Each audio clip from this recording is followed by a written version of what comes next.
नमस्कार दोस्तों, राधे राधे। आज हम बात करने जा रहे हैं नरक चतुर्दशी के बारे में, जिसे रूप चतुर्दशी या छोटी दिवाली के नाम से भी जाना जाता है। यह दिवाली पर्व के 5 दिनों में से एक अत्यंत महत्वपूर्ण दिन है, जो कार्तिक मास की कृष्ण पक्ष की चतुर्दशी तिथि को मनाया जाता है। इस दिन का हमारे जीवन में विशेष महत्व है और आज हम इसकी पूरी पूजा विधि, दीपदान की विधि और इससे जुड़ी सभी महत्वपूर्ण बातों को विस्तार से जानेंगे। नरक चतुर्दशी का महत्व। नरक चतुर्दशी का पर्व आध्यात्मिक और सांस्कृतिक दोनों दृष्टि से अत्यंत महत्वपूर्ण है। पौराणिक कथाओं के अनुसार इस दिन भगवान श्री कृष्ण ने नरकासुर नामक राक्षस का वध किया था। नरकासुर एक अत्यंत क्रूर और अत्याचारी राक्षस था, जिसने देवताओं की माता अदिति के कुंडल चुरा लिए थे और 16,100 कन्याओं को बंदी बना लिया था। भगवान कृष्ण ने इस राक्षस का वध करके धरती को उसके अत्याचारों से मुक्ति दिलाई और सभी कन्याओं को स्वतंत्र कराया।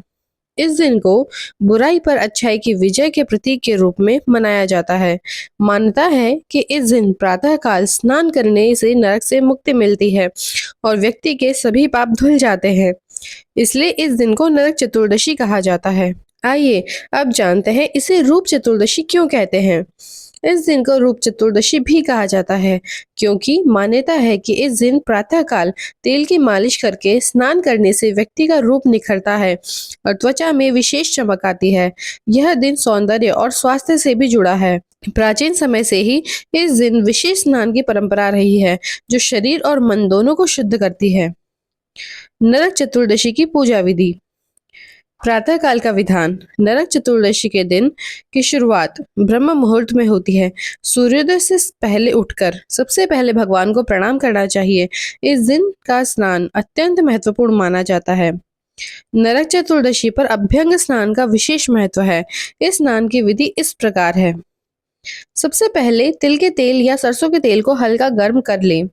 फिर पूरे शरीर पर इस तेल की मालिश करें। तेल मालिश के बाद थोड़ी देर प्रतीक्षा करें ताकि तेल शरीर में अच्छी तरह से समा जाए। फिर उपटन लगाएं। उपटन बेसन, हल्दी और दूध से बनाया जा सकता है। इसके बाद स्नान करें। स्नान के जल में तुलसी के पत्ते डालना बहुत ही शुभ माना जाता है।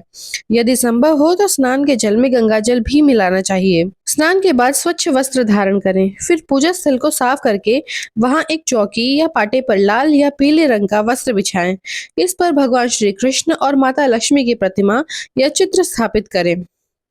पूजा सामग्री। नरक चतुर्दशी की पूजा के लिए बहुत सी पूजा सामग्री की आवश्यकता होती है, जैसे कि रोली, चावल, कुमकुम, हल्दी, अबीर, गुलाल, फूल, माला, धूप, दीप, अगरबत्ती, नारियल, सुपारी, लौंग, इलायची, पान, फल, मिठाई, गंगाजल, पंचामृत, शहद, घी, दूध, दही, चीनी, तुलसी के पत्ते, केसर और चंदन। अब करते हैं पूजा विधि की तैयारी। पूजा की शुरुआत गणेश पूजन से करें। सबसे पहले भगवान गणेश का ध्यान करें और उन्हें फूल, अक्षत और मोदक चढ़ाएं। इसके बाद कलश स्थापना करें। कलश में जल भरकर उसमें सुपारी, लौंग, इलायची डालें। कलश के मुख पर आम के पत्ते रखें और ऊपर नारियल रखकर लाल वस्त्र से बांधें। कलश को वेदी पर स्थापित करें और उसकी पूजा करें। अब भगवान श्री कृष्ण की पूजा करें। सबसे पहले उन्हें गंगाजल से स्नान कराएं, फिर पंचामृत से स्नान कराएं। पंचामृत दूध, दही, घी, शहद और बूरे से बनाया जाता है। इसके बाद पुनः गंगाजल से स्नान कराएं और स्वच्छ वस्त्र पहनाएं। भगवान को चंदन का तिलक लगाएं, फिर रोली, अक्षत, फूल, माला चढ़ाएं। धूप दीप दिखाएं। भगवान को भोग लगाएं, जिसमें मक्खन, मिश्री, फल और मिठाई शामिल करें। भगवान को तुलसी के पत्ते अवश्य चढ़ाएं। पूजा करते समय आप कुछ मंत्रों का जाप कर सकते हैं, जैसे ओम नमो भगवते वासुदेवाय नमः या कृष्णाय वासुदेवाय देवकी नंदनाय च नंद गोप कुमाराय गोविंदाय नमो नमः। भगवान श्री कृष्ण की आरती उतारें। आरती के बाद प्रसाद वितरण करें। माता लक्ष्मी की भी विधिवत पूजा करें। उन्हें भी गंगा जल से स्नान कराएं। वस्त्र, आभूषण, फूल, माला अर्पित करें। माता लक्ष्मी को कमल का फूल विशेष प्रिय है, इसलिए यदि संभव हो तो कमल के फूल अवश्य चढ़ाएं। माता लक्ष्मी के लिए आप यह मंत्र बोल सकते हैं। ओम श्रीम ह्रीम श्रीम कमले कमलाय प्रसीद प्रसीद। श्रीम ह्रीम श्रीम ओम महालक्ष्मी नमः। अब हम यमराज की पूजा के विषय में बात करते हैं। नरक चतुर्दशी के दिन यमराज की पूजा का भी विशेष महत्व है। मान्यता है कि इस दिन यमराज की पूजा करने से अकाल मृत्यु का भय दूर होता है और आयु में वृद्धि होता है। यमराज की पूजा के लिए घर के दक्षिण दिशा में एक दीपक जलाएं। दीपक के पास जल से भरा एक लोटा रखें। यमराज को तिल, गुड़ और काले वस्त्र का दान करना शुभ माना जाता है। दीपदान की विधि। नरक चतुर्दशी के दिन दीपदान का अत्यंत महत्व है। इस दिन विशेष रूप से संध्या काल में घर में और घर के बाहर दीपक जलाए जाते हैं। दीपदान की तैयारी के लिए दीपदान के लिए मिट्टी के दिए सबसे उत्तम माने जाते हैं। दियों में शुद्ध घी या तिल का तेल डालना चाहिए। रुई की बत्ती बनाकर दियों में रखें। दियों की संख्या सम होनी चाहिए। दीपदान की विधि। सूर्यास्त से पहले स्नान करके स्वच्छ वस्त्र धारण करें। सबसे पहले घर के मुख्य द्वार पर दीपक जलाएं। द्वार पर स्वस्तिक बनाकर उसके ऊपर दीपक रखें। घर के सभी कमरों में, रसोई में, पूजा घर में दीपक जलाएं। विशेष रूप से तुलसी के पौधे के पास दीपक अवश्य जलाएं। यदि आपके घर में पीपल का वृक्ष है तो उसके नीचे भी दीपक जलाना शुभ होता है। घर की छत पर, बालकनी में और खिड़कियों में दीपक रखें। घर के चारों कोनों में दीपक जलाना अत्यंत शुभ माना जाता है। दीपक जलाते समय यह मंत्र बोल सकते हैं। शुभम करोति कल्याणम, मारोग्यम धन संपदा, शत्रु बुद्धि विनाशाय, दीप ज्योतिर्नमोस्तुते। विशेष दीपदान। नरक चतुर्दशी के दिन कुछ विशेष स्थानों पर दीपदान करने का महत्व बताया गया है। नदी या तालाब के किनारे दीपदान करना अत्यंत शुभ माना जाता है। यदि संभव हो तो पीपल के वृक्ष के नीचे भी दीपदान करें। मंदिर में दीपदान करना अत्यंत पुण्यदायी होता है। विशेष रूप से हनुमान मंदिर, शिव मंदिर और विष्णु मंदिर में दीपदान अवश्य करें। घर के बाहर सड़क पर भी दीप रखे जाते हैं ताकि राहगीरों को प्रकाश मिल सके। यह अत्यंत पुण्य का काम माना जाता है। इस दिन 14 दीपक जलाने की परंपरा भी है। कुछ स्थानों पर नरक चतुर्दशी के दिन 14 दीपक जलाने की परंपरा है। ये 14 दीपक 14 दिशाओं और 14 लोकों के प्रतीक माने जाते हैं। इन दीपकों को घर के अलग अलग स्थानों पर रखा जाता है। रात्रि जागरण। कुछ स्थानों पर नरक चतुर्दशी की रात्रि में जागरण की परंपरा भी है। इस रात भगवान का भजन कीर्तन किया जाता है। महाभारत, रामायण और भागवत पुराण का पाठ करना शुभ माना जाता है। जागरण में भगवान कृष्ण की लीलाओं का गायन किया जाता है। भक्ति गीत, भजन और आरती गाई जाती है।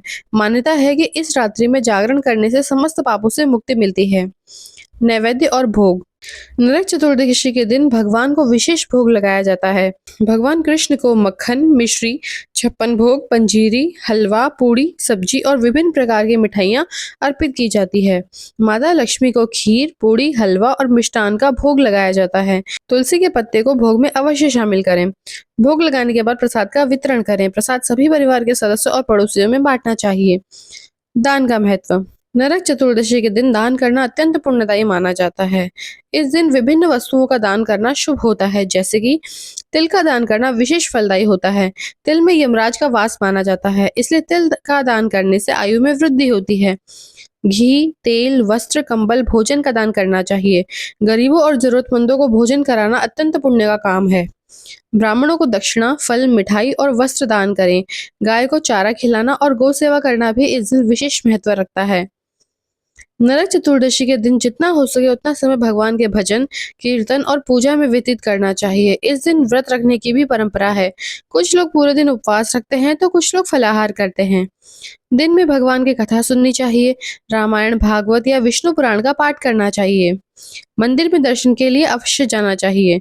संध्या के समय घर की सफाई करके रंगोली बनाएं। घर को फूलों और आम के पत्तों से सजाएं। द्वार पर तोरण बांधें। रात्रि का विधान। रात्रि में पुनः भगवान की पूजा करें, दीपक जलाएं और आरती उतारें। परिवार के सभी सदस्यों के साथ मिलकर भजन कीर्तन करें। रात्रि भोज में सात्विक भोजन करें। भोजन में प्याज और लहसुन का उपयोग न करें। भोजन करने से पहले भगवान को भोग लगाना न भूलें।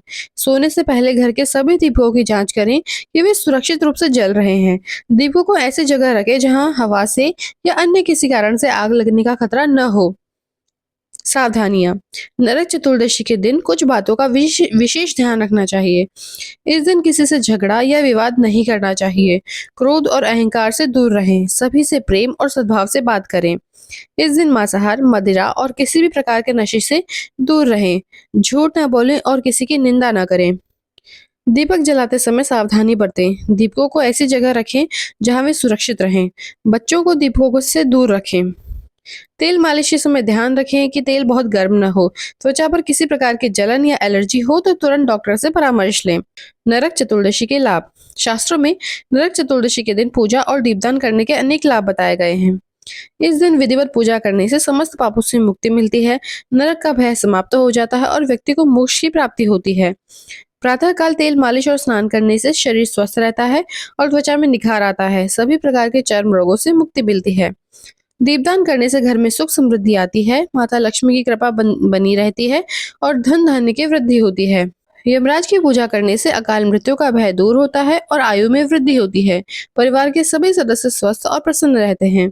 इस दिन दान करने से 7 जन्मों के पाप धुल जाते हैं, व्यक्ति को पुण्य की प्राप्ति होती है और जीवन में सफलता मिलती है। इस दिन की कई क्षेत्रीय परंपराएं भी हैं, जैसे कि भारत के विभिन्न क्षेत्रों में नरक चतुर्दशी को अलग अलग तरीकों से मनाया जाता है। महाराष्ट्र में इस दिन को विशेष धूमधाम से मनाया जाता है। लोग प्रातःकाल उपटन लगाकर स्नान करते हैं और घर को दीपकों से सजाते हैं। गुजरात में इस दिन को काली चौदस के नाम से जाना जाता है। लोग माता काली की पूजा करते हैं और दीपदान करते हैं। दक्षिण भारत में इस दिन को बड़ी श्रद्धा से मनाया जाता है। मंदिरों में विशेष पूजा अर्चना की जाती है और दीपदान किया जाता है। उत्तर भारत में इस दिन को छोटी दिवाली कहा जाता है। घरों में दीपक जलाए जाते हैं और पटाखे फोड़े जाते हैं। आधुनिक समय में नरक चतुर्दशी। आज के आधुनिक समय में भी नरक चतुर्दशी का महत्व कम नहीं हुआ है। लोग आज भी इस पर्व को बड़ी श्रद्धा और उत्साह से मनाते हैं। हालांकि आज की व्यस्त जीवन शैली में कई लोगों के पास पूरे विधि विधान से पूजा करने का समय नहीं होता, फिर भी वे अपनी श्रद्धा के अनुसार पूजा करते हैं और दीपदान अवश्य करते हैं। पर्यावरण की दृष्टि से आज मिट्टी के दिए और प्राकृतिक सामग्री का उपयोग करना और भी महत्वपूर्ण हो गया है। नरक चतुर्दशी या रूप चतुर्दशी हमारी महान सांस्कृतिक विरासत का एक महत्वपूर्ण अंग है। यह पर्व हमें बुराई पर अच्छाई की विजय का संदेश देता है और हमारे जीवन में सकारात्मकता लाता है। इस दिन की पूजा, स्नान और दीपदान न केवल धार्मिक दृष्टि से बल्कि वैज्ञानिक दृष्टि से भी लाभकारी है। तेल मालिश से शरीर स्वस्थ रहता है, स्नान से शुद्धि होती है और दीपदान से घर में सकारात्मक ऊर्जा का संचार होता है। हम सभी को चाहिए कि हम इस पर्व को पूरी श्रद्धा और विधि विधान से मनाएं, अपने बड़ों से इस पर्व से जुड़ी परंपराओं को सीखें और अपनी आने वाली पीढ़ी को भी सिखाएं, ताकि हमारी यह अमूल्य सांस्कृतिक धरोहर सदैव जीवित रहे। तो दोस्तों, यह थी नरक चतुर्दशी की संपूर्ण जानकारी। इस वर्ष आप भी नरक चतुर्दशी का पर्व पूरे विधि विधान से मनाएं और अपने जीवन में सुख समृद्धि को आमंत्रित करें। आप सभी को नरक चतुर्दशी या रूप चौदस की हार्दिक शुभकामनाएं। भगवान श्री कृष्ण और माता लक्ष्मी की कृपा आप पर सदैव बनी रहे। राधे राधे। धन्यवाद। अगर आपको यह वीडियो अच्छी लगी हो तो प्लीज चैनल को सब्सक्राइब करें, इसे अपने दोस्तों और परिवारों के साथ जरूर शेयर करें और अगर आपको किसी विशेष टॉपिक पर जानकारी चाहिए हो तो आप कमेंट करें। राधे राधे।